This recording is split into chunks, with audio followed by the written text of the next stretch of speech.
Don Trolliano ng NLEX Road Warriors. Mga parkoy, may mga naglabas na nga mga balita na si Trolliano nga daw pwedeng i-trade sa ibang koponan. Pwedeng makuha ng Barangay Ginebra dahil alam naman natin na nangangailangan nga ang Barangay Ginebra na katulad ni Don Trolliano. May edad na nga lang to pero malaki pa rin ang maiaambag neto at madaling makakasunod sa sistema ni Coach Tim Cone. Dahil kung ako ang tatanungin mga parkoy, kung kukuha tayo ng mga bagito talagang matagalang pang training yan. Nakatulad nga ni L.A. Tenorio na talagang napagbigay na nga ng kampyonato. Although ito nga si Don Trolliano veterano at malaki maitutulong nito pagdating sa loob. Well, kung ang labas ang pag-uusapan, meron din labas to.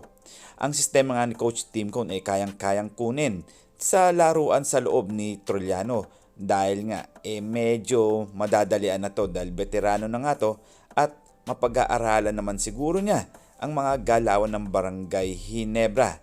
At syempre, speaking Gilas Pilipinas mga parkoy, nagkakaroon na nga ba ng problema?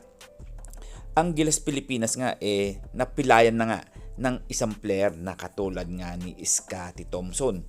Ano nga ba ang sasabihin dito ni assistant coach Tim Cone? Well, maghahanap nga ba sila ng mga panibagong player o papalitan nila si Scotty Thompson or pagagalingin nila? Dahil apektado rin ang Barangay Ginebra dito kapag hindi agad-agad gumaling ang pilay o ang na-fractured na kamay ni Scotty Thompson. Dahil malaki talaga ang maitutulong neto sa Barangay Ginebra pati na rin sa Gilas Pilipinas. Well, syempre uunahin muna dyan ang team chemistry ng Gilas Pilipinas. Well, pagdasal na lang natin mga parkoy na si Scotty Thompson mapagaling niya agad-agad ang kanyang na-fractured na kamay. Well, siguro mabilisan na nga at medyo malapit-lapit na rin ang FIBA 2023.